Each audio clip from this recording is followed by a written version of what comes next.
Radyo Pilipinas, Radyo Publiko.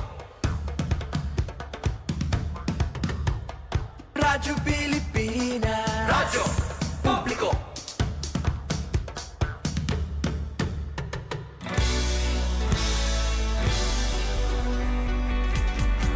mahalagang mga balita, napapanahong impormasyon. Kami ang inyong gabay pag may bagyo at sakuna. Serbisyo ng gobyerno kapag may nangangailangan. Mga proyekto ng Pangulo, damang-dama ang pagmamahal niya. Tulay ng mga hinaing, ang problema ng bayan ating lulutasin. Tulay sa himpapawid, tulay ng pagbabago. Radyo Pilipinas, Radyo Publiko. ng bagong Pilipinas. Radyo Publiko. Radyo Pilipinas, Radyo Publiko. ng bagong Pilipino. Mga proyekto ng Pangulo, damang-dama ang pagmamahal niya. Radyo Pilipinas, Radyo Publiko. ang boses ng Pangulo.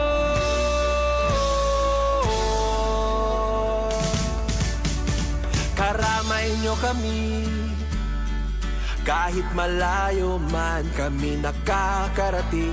OFW magsasaka, buhay ay iba't iba, san mang lugar ng bansa natin. Tulay ng mga hinaing, ang problema ng bayan ating lulutasin. Tulay sa himpapawid, tulay ng pagbabago. Radyo Pilipinas, Radyo Publiko. ng bagong Pilipinas. Radyo Publiko. Radyo Pilipinas, Radyo Publiko. ng bagong Pilipino. Mga proyekto ng Pangulo, damang-dama ang pagmamahal niya. Radyo Pilipinas, Radyo Publiko. ang boses ng Pangulo. Radyo Publiko. Radyo Pilipinas, Radyo Publiko. Radyo Pilipinas.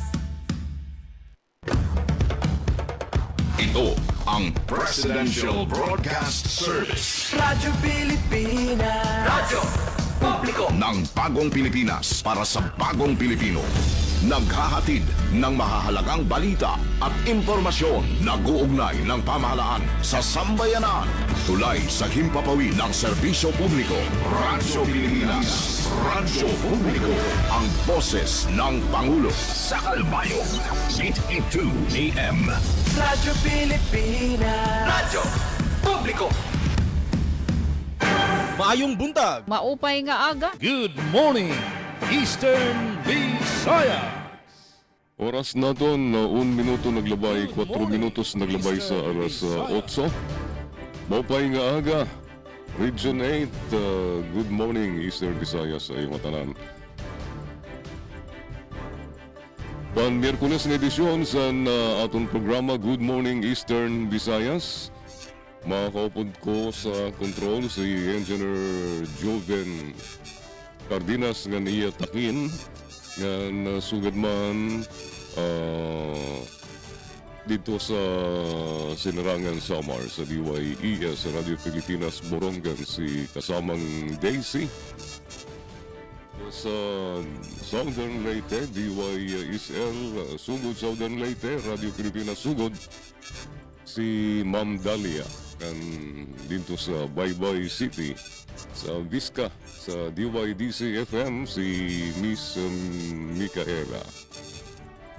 Alright, aton tigangan na aton paghatag sa questioner sa aton mga kaupod kasibyanan. Unahong ta na Borongan City. Yes, kaupod Daisy, good morning, ikaw na.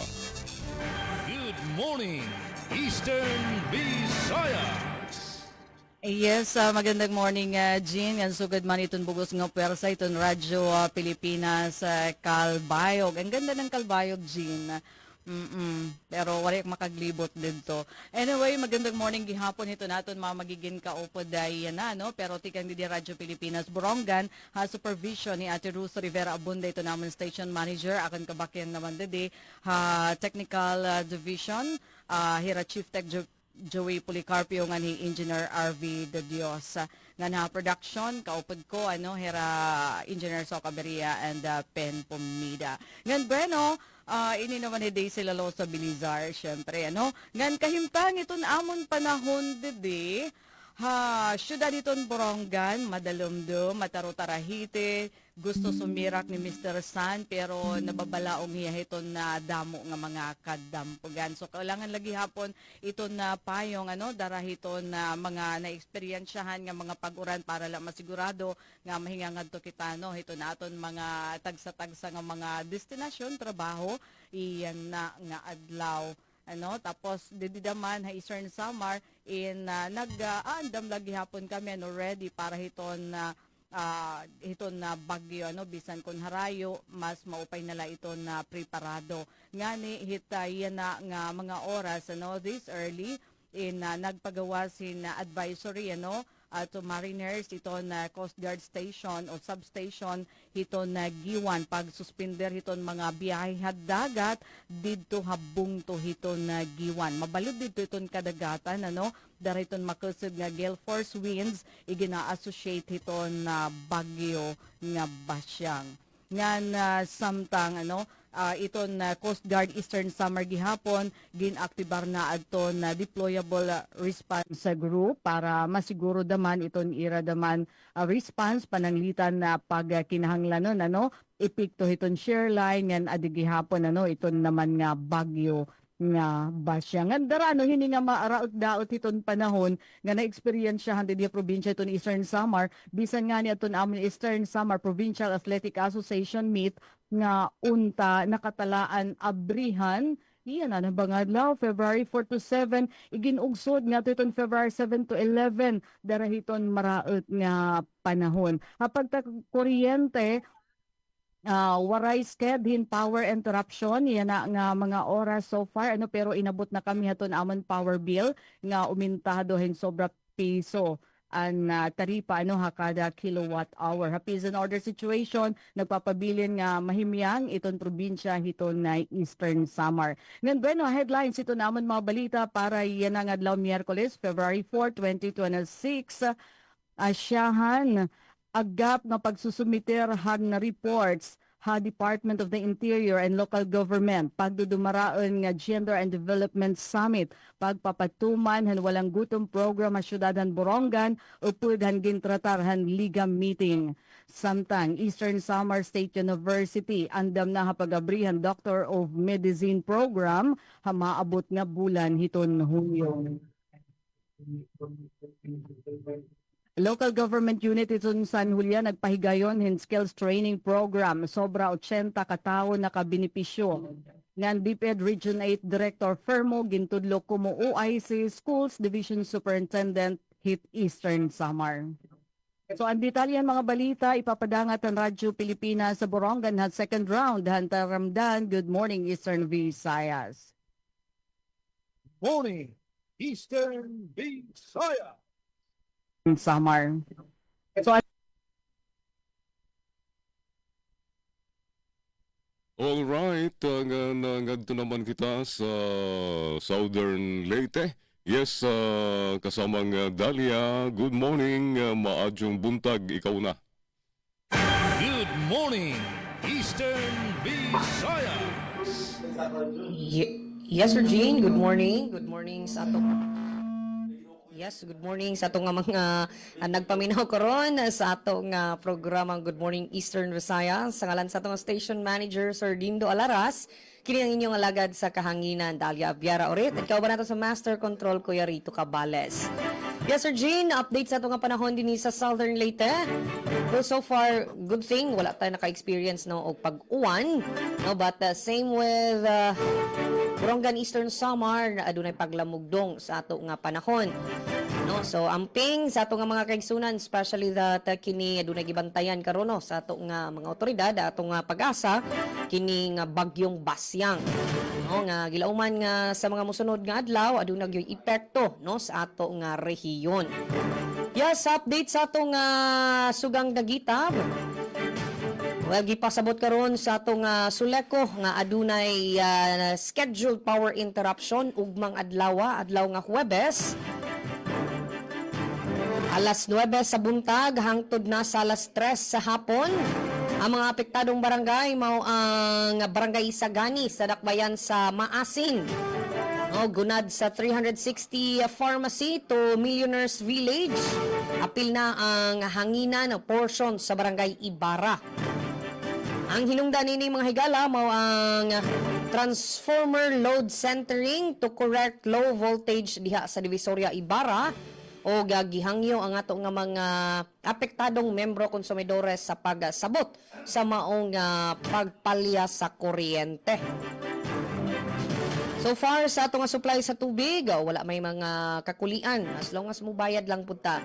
Inoon adunay uban nga naka-experience ni ining hinay ngadto sa walay agas, no, especially dinhi sa lungsod sa Sogod tungod lagi ni inipod nga pagdagsa no sa daghang tao. Okay, ang Southern Leyte gihapon ang host sa atong Regional Festival of Talents. No, so kagahapon adlaw formal na nga gisugdan no ang kini atong RFOT for 2026. Ipahigayon dinhi sa Sogod Southern Leyte State University o SLSU Sogod Campus. No, diin 13 ka mga division mga igala gikan sa atong rehiyon ang magsangka sa nagkadaiyang nga mga kompetisyon pagpakita gyud sa ilahang talento ug abilidad sa ato nga mga kabataan. No, sa ato nga panghinaot nga malingaw o of course safe ang ato nga mga bisita sa ilang paganhi sa Southern Leyte. Alright, sa atong mga nahipos nga balita para karong adlaw nga Miyerkules. Provincial government sa Southern Leyte naghatag og tabang pinansyal sa mga piling lungsod. Civil Registration Month gilusad sa Hinundayan og BFP Maasin adunay bagong fire truck. Sa ato nga pagbalik ato nang ihatod ang hingpet nga detalye sa mga balita. Sa ngalan sa ato nga station manager Sir Dindo Alaras, kini ang inyong alagad sa kahanginan Dalia Abiara Orit. Awa nato sa Master Control Kuya Rito Cabales. Good morning, Eastern Visayas. Good morning, Eastern Visayas. Daghang salamat, Miss Dalia, DYSL, Sugod Radio Pilipinas, Sugod Southern Leyte. Ganda naman kita sa Baybay City sa Vizca. DYDC-FM, yes, Miss Micaela, good morning. Ikaw na. Good morning, Eastern Visayas. Yes, good morning. Good morning, sir. Liha sa DYOG Calbayo. Good morning sa atong kauban usab ning atong tulumanon. Good morning, Eastern Visayas. Diha sa Burungan and sa Radyo Pilipinas Sugod. Ug sa tanan nga nagpaminaw nato karong oras sa mga higala. Good morning and welcome ning atong tulumanon. Daghang salamat sa inyong pagsubaybay, no? Patag alas 8 kutob alas 9 ang Good Morning Eastern Visayas. Good morning sab sa mga nagpaminaw nato diri sa dakbayan sa Baybay ug sa mga nagakita sa atong Facebook Live, no, sa bisan asang dapit. Mayong buntag ug mayong pagpaminaw sa kanan sa mong station manager Dr. Cristina Gabrilio, radio engineer Sean Villa Gonzalo, kini si Micaela Gongora ang inyong makauban karong adlaw. Maghatod kini sa mga balita update sa mga panghitabo diri sa dakbayan sa Baybay ug sa Visayas State University. Okay, so alang sa atong update sa panahon. Oo, karon mga higala, naningkamot gyud no, nagpakita gyud ang atong haring adlaw apan medyo medyo cloudy, no, or mapanganuron gayud ang atong panahon karon. Mo nang gikinahanglan gyud no nga andam ta magdala gyud og proteksyon sa ulan. In fact, ang atong temperature mga higala nasa 23 degrees Celsius. og ang atong tungaan Visayas State University no kagabi tungod sa grabe gyud nga pag-ulan sugod pa kagahapon nagpagawas og memo nga adunay suspension no of face to face nga klase og ang klase karon mga higala is shifted to asynchronous mode no apan ang trabaho padayon gihapon sa karong adlaw and base sa gipagawas nga ganiha usab no nga tropical cyclone na bulletin number 2 ang tropical depression ba siyang masipas pa sa paglihok padulong sa kasadpan habagatang kasadpan na west southwest sa gikusgon nga 20 kilometers per hour samtang huptan ang iyang kusog. Ang sentro sa Baguio, gibanabana ang anaa sa 95 km sidlakan sa amihanang sidlakan sa Mindanao. O nga doon gikusgon sa hangin nga 55 km per hour duol sa sentro ug huros nga moabot sa 70 km per hour. No? So mga higala, dapat gyud nga mangandam no mas maayo man gyud ang andam aron na mga kadaot ma-mitigate no. Sa lain pang update, diri sa tunghaan, Visayas State University. By the way, congratulations to VSU for passing no sa second recertification audit for its ISO 9001-2015 Quality Management System. And as well as, congratulations po sa VSU for nga na-reclaim na gid no ang iyang pwesto top 10 university in the Philippines in the latest update sa Webometrics ranking. Oo. So padayon gid ang atong buhatan sa sa mga paningkamot nini nga mas mapalambo pa ang serbisyo, research, instruction, extension ug uban pa. Alang sa atong update sa Baybay City. Tungod kay mag-facilitate pa man sa serbisyo karavan ang City Information Office sa personnel uban sa mga City Planning and Development Office sa personnel. Karong adlaw, February 4, walay release sa priority number para sa dugang schedule sa National ID registration. Gikan sa alas 8 sa buntag hangtod sa alas 2 sa hapon, mag-resume ang pagpanghatag sa priority numbers inig abot na sa maong buhatan or sa mga personahe gikan sa serbisyo caravan. So karong adlaw mga higala, again, walay release sa priority number para sa dugang schedule sa National ID registration. Sa peace and order, diri sa tong dakbayan sa Baybay, walay mga major insidente nga naka-threaten sa atong security. Apan ang atong mga personnel sa Baybay City Police Station padayon ang pagpaligo no sa public awareness and gi-encourage usab ang matag baybayanon nga mag-practice adunay disiplina, mahimong vigilant and responsible in promoting a safer Baybay City.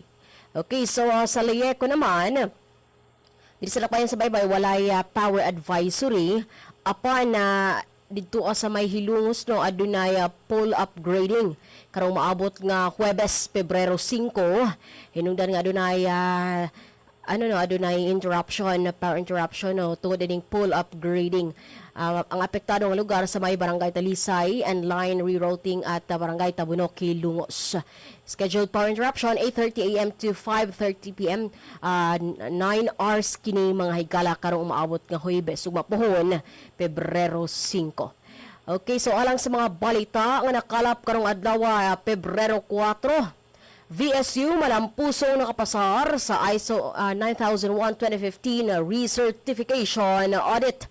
Mga estudyante sa farm school may bisita sa DAPCC sa VSU alang sa edukasyonal nga immersion. At ang iyang dugang detalye ng maong mga balita sa second half ng atong tulumanon. Good morning, Eastern Visayas. Good morning, Eastern Visayas. Daghang salamat, Miss Micaela, tigang sa Visayas State University, Visca Baybay City, Leyte. Dito sa siyudad San Calbayog, maadlaw kami yana. Ano?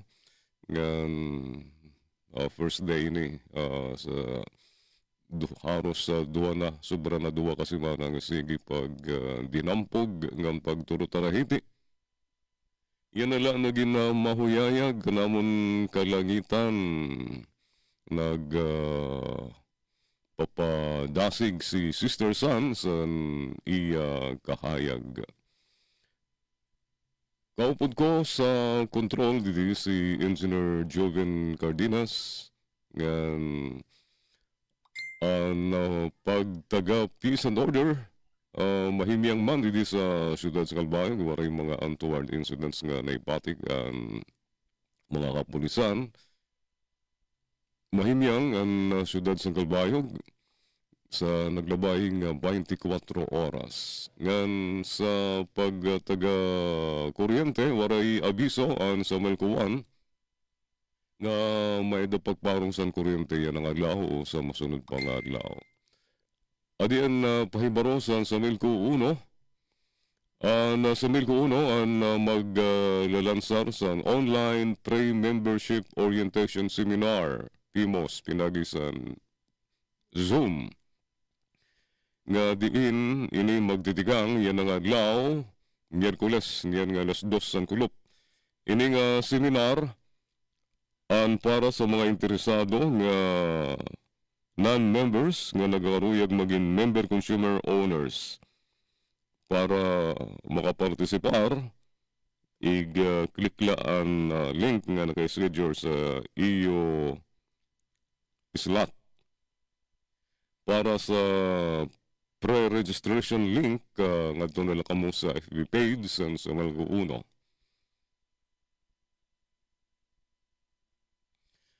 Nga di kita sa pagtaga tubig naman, waray abiso ang Calbayog Water Company san pagkawara san abid sa naton na tubig sa mga gripo.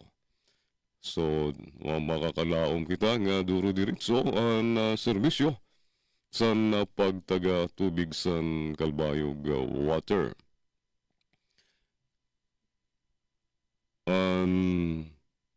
Naglabay diding service advisory sa ito pa nga naglabay nga duwa ka adlaw. So,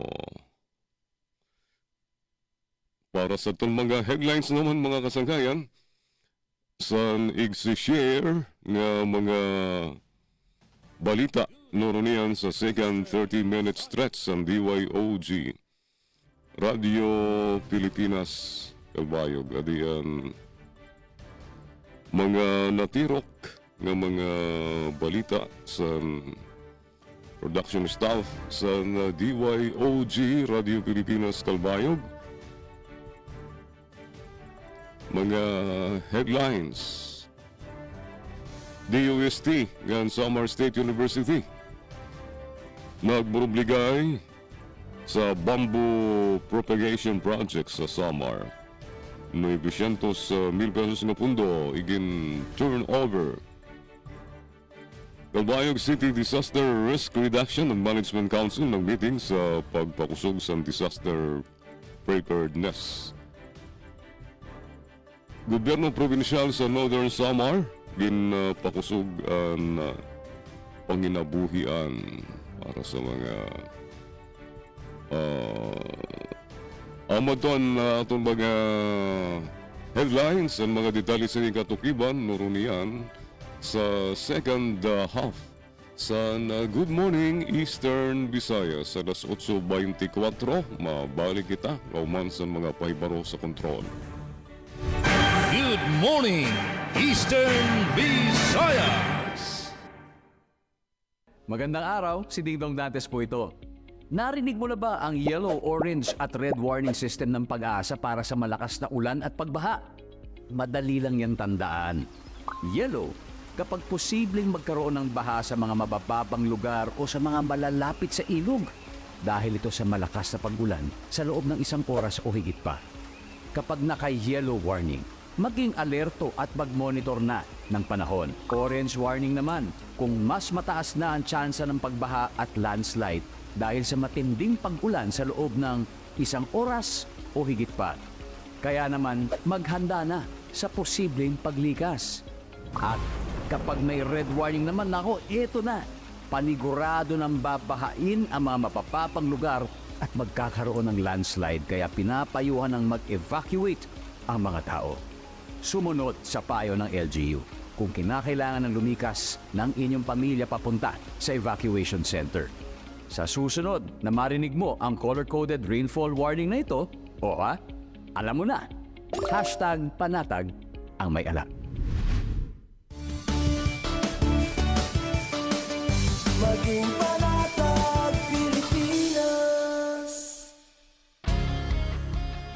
nga ba mag-register para magkaroon ng schedule sa Bagong Pilipinas Presidential Action Center? Narito ang mga dapat gawin. Gamit ang iyong mobile device, pumunta sa eGovPH app.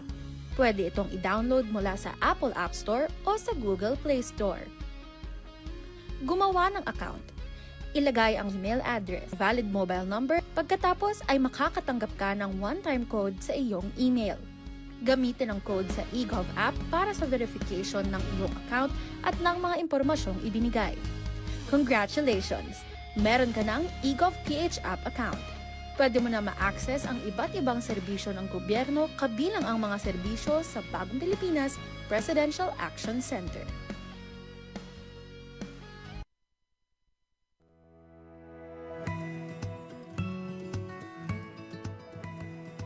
Sa isang bagong Pilipinas, hindi dapat makamba ang pamilyang Pilipino sa mga bayarin sa ospital. Kaya naman sa Zero Billing Policy, libre ang inyong paggamot sa lahat ng mga Department of Health hospitals. Mapa-inpatient, outpatient, o emergency services. Isama na rin ang mga mamahaling gamot, lab tests, therapy, at marami pang iba. Libre ang inyong paggamot. Ang pangangalaga sa kalusugan ng mamamayan ay ang ating pangunahing tungkulin dahil ang serbisyong medikal ay karapatan at hindi dagdag pasanin. Good po ito. Tagbagyo na naman, kaya tara samahan niyo kung i-remind ang mga kababayan nating magsasaka at mangingisda. Say aha. A for ani. Hanggat maaari, anihin na natin ang mga pananim para hindi tumasayang sakaling bahain ang inyong taniman. Next, H. Hayop. Ilikas natin sa mataas na lugar ang mga alagang hayop tulad ng baboy, kambing, baka at iba pa. Huwag rin kalimutan ang pets natin, ha? At A for alon. Paalalahanan ang mga kapamilya nating mangingisda na huwag na munang pumalaot. Say it with me. Aha! Para safe ang lahat sa panahon ng sakuna. Hashtag panatag ang mayala.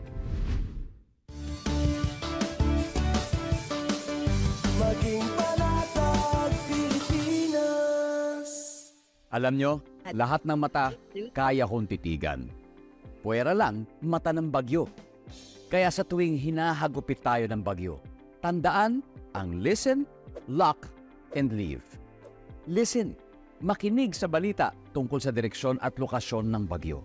Tutok na sa mga news report sa radyo, sa TV at social media para malaman kung ano ang wind signal sa inyong lugar. Abangan din ang payo ng inyong LGU.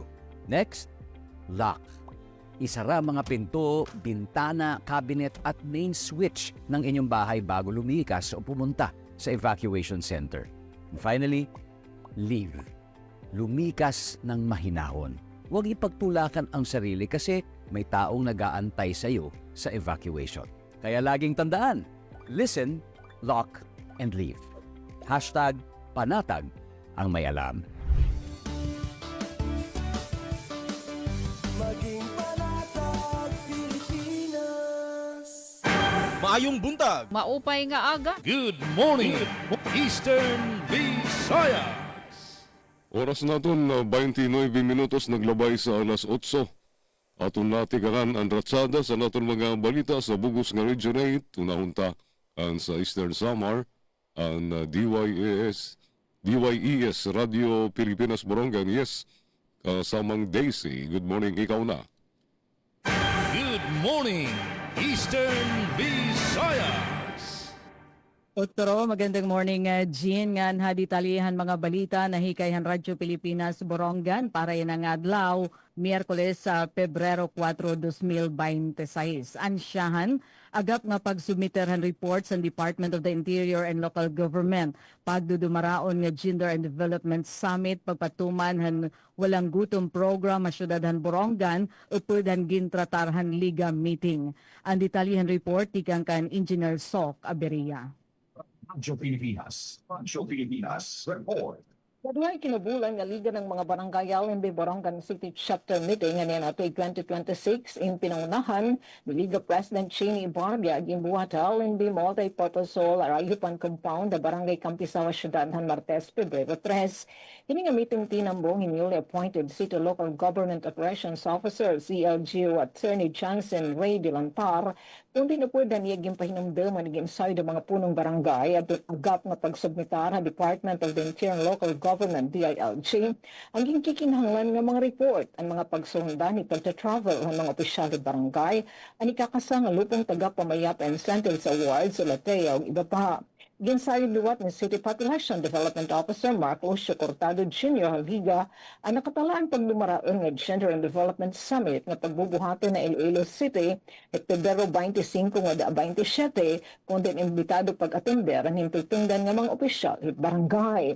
Samtang ginaruliwat ni City Nutrition Action Officer Ms. Jessie Akla ang mga punong barangay at dunagap nga pagsubmitar ang Barangay Nutrition Action Plan o BNAP ang pagtudluking Barangay Nutrition Scholar BNS at ang pagsayod ang nutrition programs sa iging papatuman ng lokal nga pamunuan.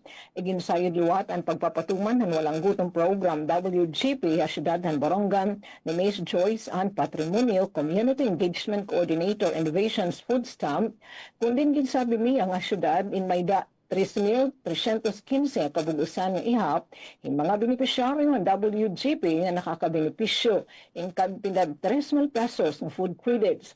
Kadingan hinig yung klaro ni Ms. Patrimon nga Liga na ang gimbasihan ng pagtudlok ang nasabi ng mga benepisyaryo at yung 2018 o 2019 na listahanan. Gintalakay luwat at pinakatalaan pagdumaraon nga katitiro kan Provincial Liga o National Liga. Sa Bagong Pilipinas, SOC, Aberia, Radyo Pilipinas, Radyo Publiko, Borongan. Damo nga salamat na report Ate Sok Aberia. Good morning, Eastern Visayas. Samtang atong update din sa Southern Leyte, provincial government sa Southern Leyte naghatag og tabang pinansyal sa mga piling lungsod. Ani ang report ni Roel Bugnos. Radyo Pilipinas. Radyo Pilipinas. Report. Yes, Sir Roel. Ang probinsyal nga kagamanan sa Southern Leyte pinagi sa Provincial Social Welfare and Development Office malampuson nga nagpahigayon sa pag-apod-apod ug anaa sa 1.3 milyones ka pesos nga kantidad sa tabang pinansyal ngadto sa 422 ka mga benepisyaryo kaniadtong Pebrero 2, 2026. Sa gipahigayon nga payout sa Barangay San Ramon sa lungsod sa Buntok miabot sa 237 ka mga individual ang nakadawat og suporta. Sa naasoy nga ihap, anaa sa 221 ka mga persons with a disability o laing 11 ka mga solo parents nga gikan sa lungsod sa sugod ang nakadawat o 3,000 pesos nga ayuda matag usa. Dugang paniana anaa usab sa 5 ka mga estudyante ang nahatagan og educational assistance nga nagkatidad og 10,000 pesos matag usa. Samtang sa pagpadayon sa mga kalihukan sa lungsod sa Tomas Opos, dugang 185 ka mga benepisyaryo ang nakadawat ang ilang hinabang. Sa naasoy nga ihap, anaa sa 175 sab ka mga persons with disability ug anaa sa napulo ka mga solo parents gikan sa lungsod sa Malitbog ang nakadawat og 3,000 pesos matag usa. Kini nga mao nga lakang nagpakita sa walay paglubad nga pasalig sa provincial government aron nga mapalambo ang kaayuhan ug mahatagan og dinalian tabang ang mga nahingnahanglang nga katawhan sa probinsya. Balita gikan sa provincial government sa Southern Leyte para sa Bagong Pilipinas. Roel Bugnos, Radyo Pilipinas, Radyo Publiko. Yes, salamat sa imong report, Sir Roel Bugnos. Good morning, Eastern Visayas. Alang sa mga balita ang nakalap din sa VSU DYD's FM, VSU malampusong nakapasar sa ISO 9001-2015 Recertification Audit. Ani ang detalye sa akong report. Malampusong nakapasar ang Visayas State University kon VSU ug walay major non-conformities sa bag-o lang gipahigayon nga recertification audit sa International Organization Standardization kon ISO 9001-2015. Ang maong audit gipahigayon niadtong Pebrero 2 kutob 3 ning kasamdang tuig. Ang ngayang masayran nga gihimo ang audit pinaagi sa on-site ug remote nga pamaagi. Di ng external auditors nagsusi sa pagkaepektibo o padayon nga kaangayan sa quality management system sa university universidad. Kahinumduman nga niadtong miaging tuig, malampusong nakapasar ang VSU sa samang surveillance audit nga walay major non-conformities, hinungdan nga napadayon ang sertifikasyon sa universidad. Ang kalihukan nagtimaan sa usa ka hinungdanong lakang sa padayon nga paningkamot sa VSU sa pagmentenar sa kalidad sa pamalaod ug organizational nga paglambo aron masiguro nga mga programa ug proseso sa VSU nagpadayon sa pagtuman sa mga pamantayan sa ISO 9001-2015 Quality Management System. Gidayeg ni VSU President Dr. Prose Ivy Yepes ang tanang daglangkob sa VSU academic community sa mga paningkamot ug dedikasyon ini sa pagmentenar sa kausayon ug kalidad sa serbisyo aron masiguro nga ang mga programa ug proseso sa universidad nagpadayon na sa pagtuman sa mga pamantayan nga gikinahanglan sa ISO. Gikan sa VSU DYDC-FM, Micaela Gongora, Good Morning Eastern Visayas. Ato oras sa Good morning, Eastern Visayas. Oras naton 36 minutos, naglabay sa alas 8. Calbayog City Disaster Risk Reduction and Management Council nag-meeting sa pagpakusog sa disaster preparedness. Sa detalye den report ni Susette Pretencio. Radyo Pilipinas report.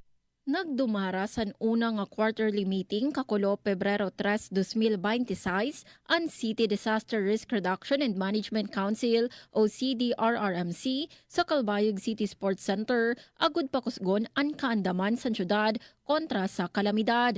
Gintambungan ang meeting sa mga primera nga stakeholders ug partner agencies kalakip ang City Disaster Risk Reduction and Management Office, City Health Office, ngan Philippine National Police agud hisgutan ang mga report, prioridad nga programa, operational readiness, ngan mga bag-o nga isyu kasumpay sa disaster risk reduction ngan pampubliko nga katalwasan. Ginpangunahan ni Mayor Raymond Uy ang sesyon ngan ginhatagan doon ang importansya sa madagmit nga pagplano, pakigbubligay sa mga ahensya ngan aktibo nga pagpartisipar sa komunidad agud maproteheran ang kinabuhi ngan propriedad sa mga kalbayognon.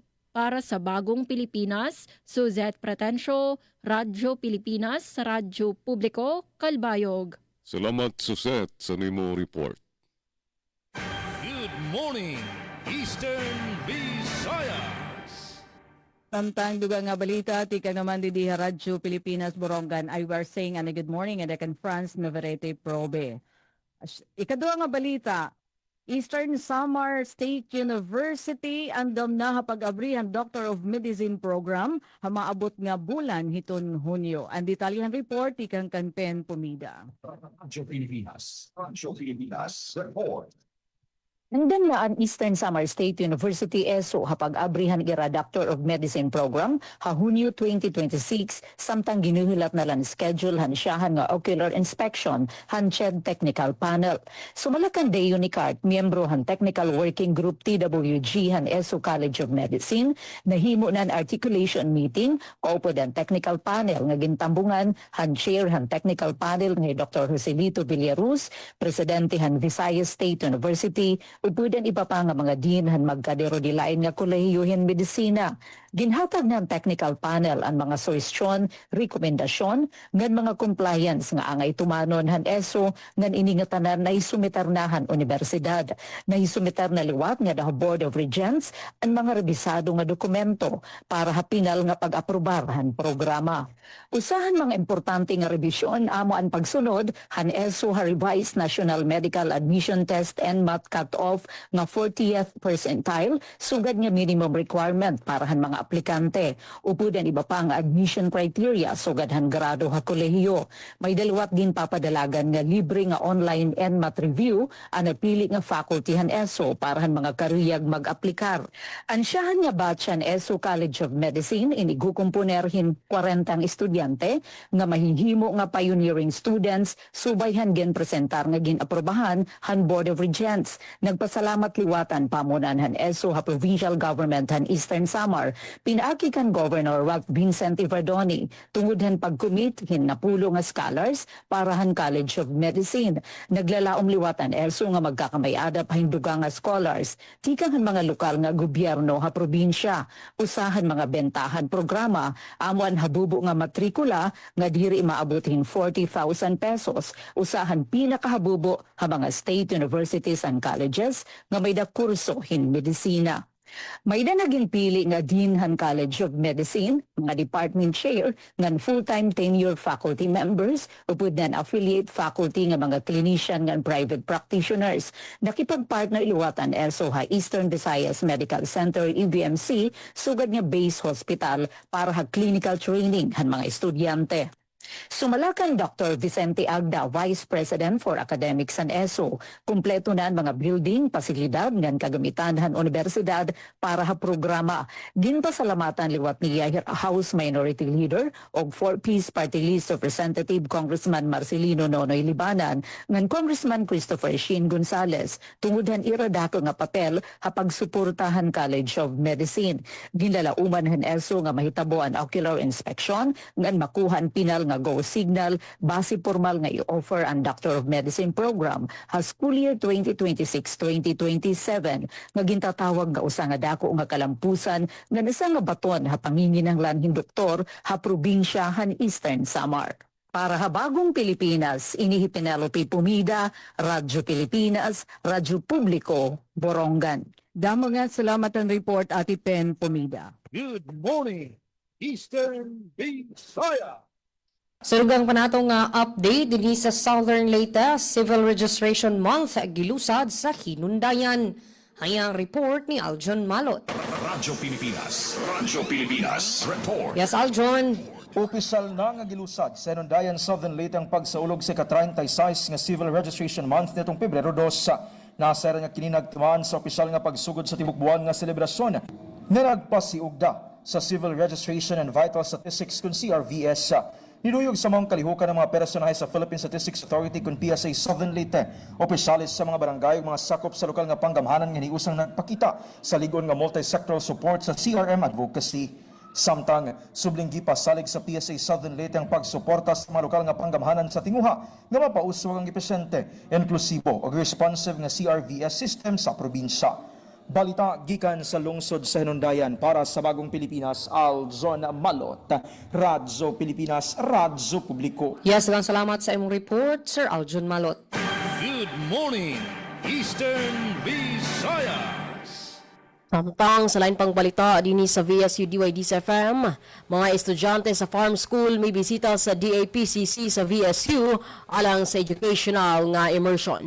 Ani tumabaki siglo di kayunda alang sa dugang detalye.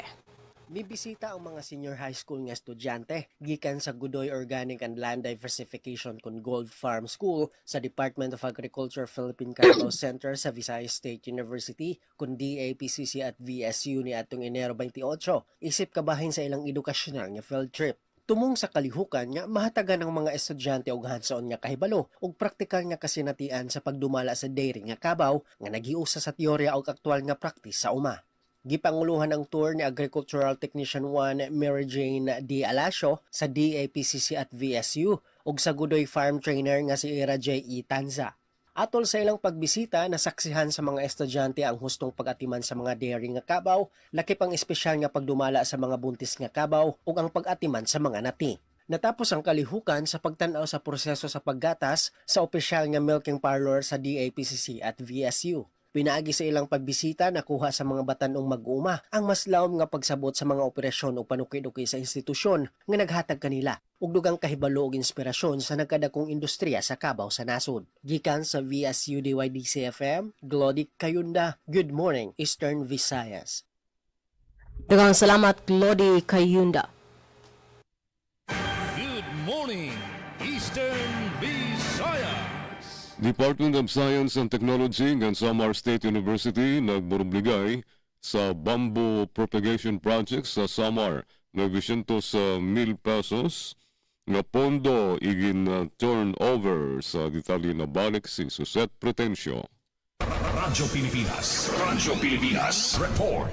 ginparigon sa Samar State University o SSU nga Department of Science and Technology o DOST anira pagbububligay para sa komunidad pinaagi sa ceremonial turnover sa pondo para sa Community Empowerment through Science and Technology o CEST project kasankolop sa SSU main campus. Naghatag ang DOST sa 900,000 pesos para sa ikaduha nga tuig san tulo ka tuig nga proyekto nga nakatutok sa bamboo propagation ngan pagpapakusog san pangabuhian san mga parauma sa Basay, Samar. Sa una nga tuig, nakag-record san masobra 100 hectares sa pagtanom san kawayan ngan natindog ang 5,000 square meters bamboo propagation center sa SSU Basay campus. Masobra 20 nga parauma ang gin-training sa potting ngan masobra 11,000 planting materials ang nahimo lahos sa target. Ginhatagan doon ni University President Dr. Redentor Palencia ngan sa DOST Summer Director Evelyn Tablante ang importansya sa siyensya, teknolohiya ngan pagpartisipar sa komunidad para sa sustainable nga pangabuhian. Kalakip sa mga plano nga masunod ang Food Processing Center para sa organic bamboo tea, market expansion ngan pagpaupay sa edukasyon sa rural nga lugar. Pagpamatuod ang proyekto san marigon nga kolaborasyon sabot nga san gobyerno lokal, akademya, ngan mga ahensya san gobyerno, agud himuon nga tulay sa pangabuhian ngan kinaadman ang natural nga bahandi san Samar. Para sa Bagong Pilipinas, Suzette Pretencio, Radyo Pilipinas, Radyo Publiko, Kalbayog. Salamat Suzette sa nimo report. 14 minutos antes na alas 9. Good morning, Eastern Visayas.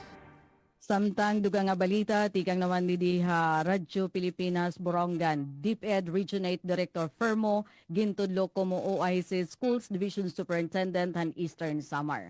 Formal nga iginanunsyohan Central Office ng Department of Education kun DepEd ang pag-appoint kan Ronilo Alkay Fermo, an officer in charge OIC Regional Director han DepEd Region 8, agud dungan nga pamunuan ng Schools Division Office kun SDO han Eastern Samar. Pinaagin memorandum nga ginpagawas kakalop nga adlaw Pebrero 3, 2026, ginmanduan han Office of the Undersecretary for Human Resource and Organizational Development o HROD ang paglingkod ni Fermo como officer in charge Office of the Schools Division Superintendent o OIC-SDS di diha probinsya. Samtang nagpapadayon gihapon aniya katungdanan ha regional office.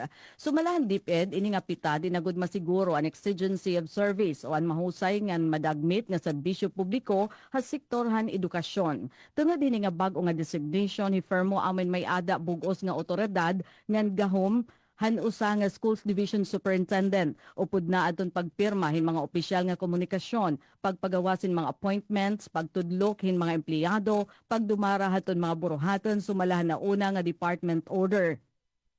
Ano sabi nga kamanduan amang ginpermahan ni Undersecretary Peter Irving Corvera han Office of the Secretary ngan Undersecretary Wilfredo E. Cabral han HROD. Ginlalauman nga hailarom hiton liderato ni Fermo mas mapaparigon pa aton mga programa han DepEd Eastern Samar ngan magiging mas organisado ang koordinasyon han mga eskwelahan tikang harihiyon ngadto ha mga lokal nga level. Epektibo dayon ang nasabi nga appointment kakalop nga adlaw Pebrero 3. Hianay SDS Antonio de los Reyes nga upat pala ka bulan ha pwesto inya na igin-transfer her regional office. Para ha Bagong Pilipinas, Daisy Lalosa Bilizar, Radyo Pilipinas, Radyo Publiko, Borongan. Good morning, Eastern Visayas. Sa atong dugang pa nga kalambuan, Bureau of Fire Protection o BFP Masin, adunay bago nga fire truck. Ani ang atong report. Radyo Pilipinas Report. Formal nga gi-turnover sa lokal nga kagamhanan sa Masin ang usa ka unit nga AutoKid fire truck ngadto sa Bureau of Fire Protection kon BFP Masin City. Ang mount turnover ipangunahan ni City Mayor Luz Mercado kauban ang mga opisyal sa dakbayan, ingon man ang mga personahe sa kabomberohan, pinaagi ni City Fire Marshal Attorney Ernest Waltan. Ang donasyon nagtimaan sa usa ka dakong lakang sa pagpaligon sa kapasidad sa emergency response sa dakbayan ug sa mas epektibong pagprotekta sa kinabuhi ug kabtangan sa mga lumulupyo. Ang bagong AutoKid fire truck gilauman nga makatabang sa BFP Masin City sa mas paspas ug epesyenteng pagresponde sa mga insidente ilabi na sa sunog ug uban pang kalamidad sa mga barangay nga lisod maabot sa dakbayan. Pinaagi sa mga inisyatiba, gipakita sa LGU Maasin ang ilang ligon nga paningkamot sa pagpalambo sa mga serbisyo sa emerhensya o sa pag-alagad sa katawhan subay sa advokasya sa usa ka mas luwasog andam nga Maasin City. Balita gikan sa Dakbayan sa Maasin para sa Bagong Pilipinas, Talia Apiara Oret, Radyo Pilipinas, Radyo Publiko. Yes, atong oras, 10 minutos sa dili pa mag-alas 9 sa buntag. Good morning, Eastern Visayas. Alright, tangan 10 minutos antes kita mag alas 9 ngan kasabot ko si Miss Micaela masunod. Alright, didi sa siyudad sa Calbayog naman, duha sa most wanted person sa lalawigan sa Samar ng Eastern Samar na dakop.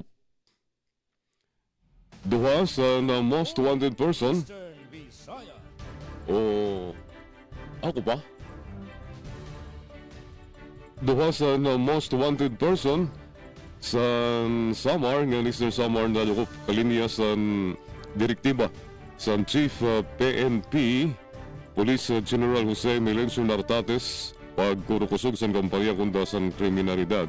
Ang Police Regional Office 8 ilarom sa liderato ni Police Brigadier General Jason Capoy, Regional Director, ang nagdakop sa duwa sa kanan rayon high-profile suspects sa magkabulag na operasyon nga gindumara din sa Samar ng Eastern Samar sa itong Pebrero 2, 2026.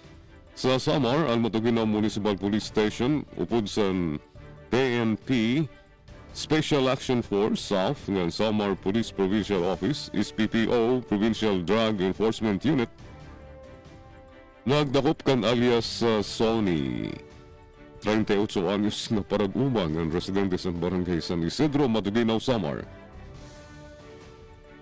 Ang suspect, ang gindakop sa kusog sa mandamiento de aresto sa duha ka count sa murder itsado Enero 3, 2025 ngan Enero 7, 2025 papriho waray rekomendado na piyansa. Dito naman sa Eastern Samar, ang First Eastern Samar Provincial Mobile Force Company ng Eastern Samar Police Provincial Office upod sa Provincial Intelligence Unit ng 801st Maneuver Company, Regional Mobile Force Battalion 8, nagdakop kan alias Marcin, 47 anos na paraguma, ng residente sa barangay Kandalakit, Sulat, Eastern Samar.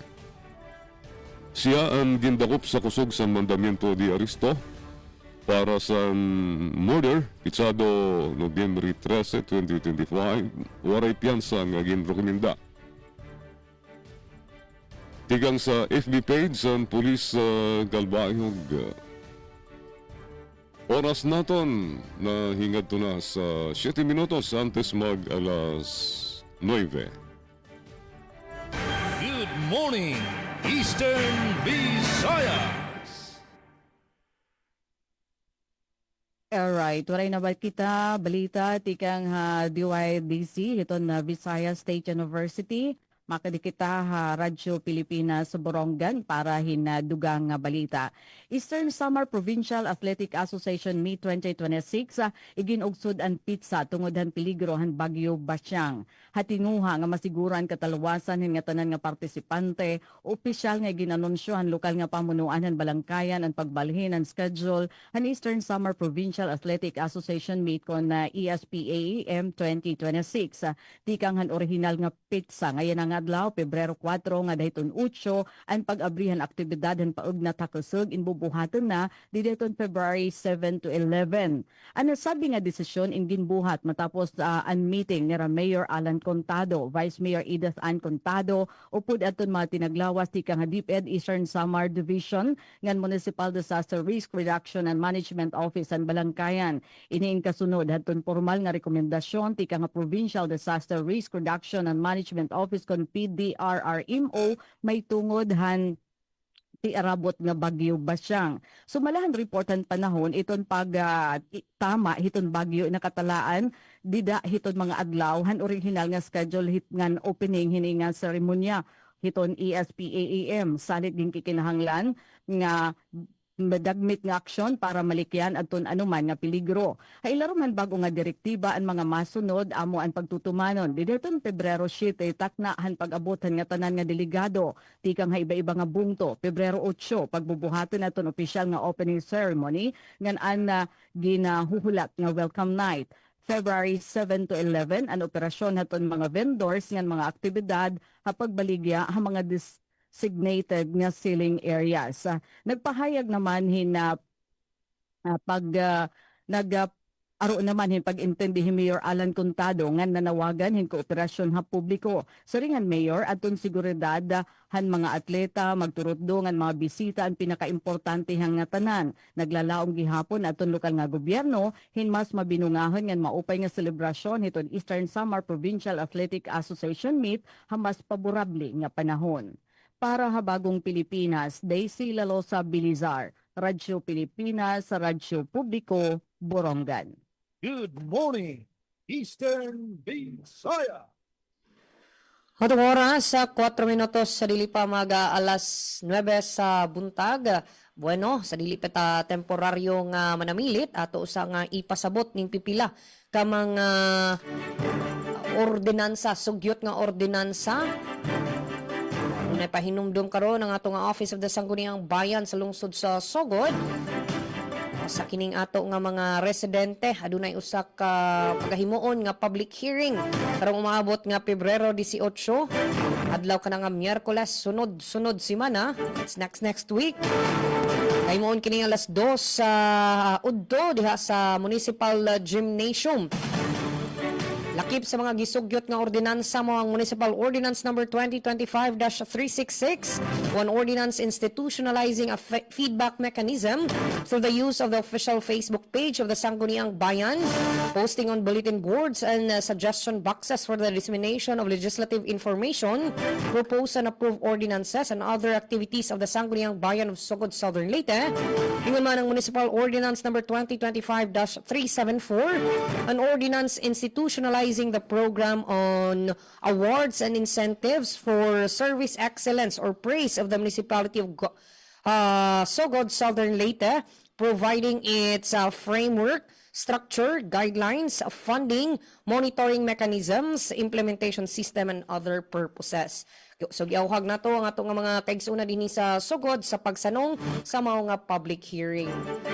Bueno, dinhi natapos ang among partisipasyon. Una kami nga manamilit.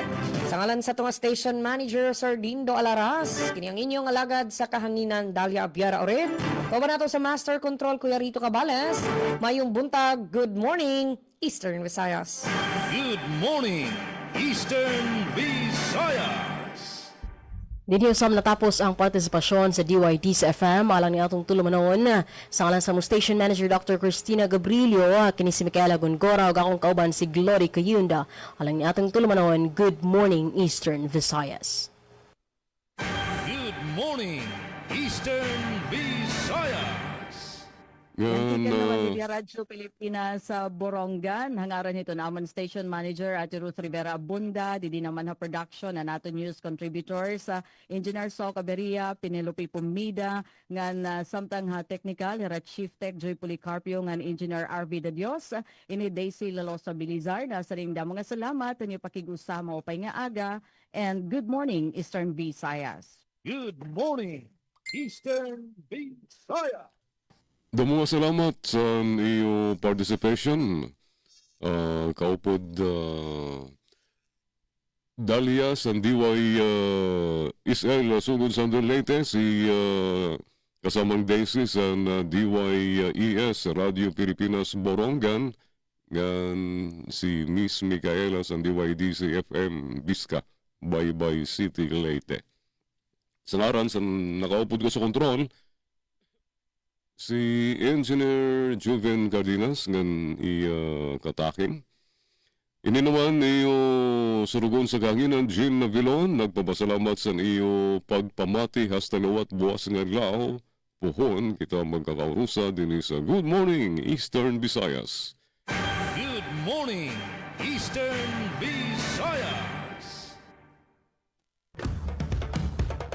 Ito ang Presidential Broadcast Service Radyo Pilipinas. Radyo Publiko. ng Bagong Pilipinas para sa Bagong Pilipino. Naghahatid ng mahahalagang balita at impormasyon na guugnay ng pamahalaan sa sambayanan. Tulay sa himpapawid ng serbisyo publiko. Radyo Pilipinas. Radyo Publiko. Ang boses ng Pangulo. Sa Kalbayog, 882 AM. Radyo Pilipinas. Radyo Publiko.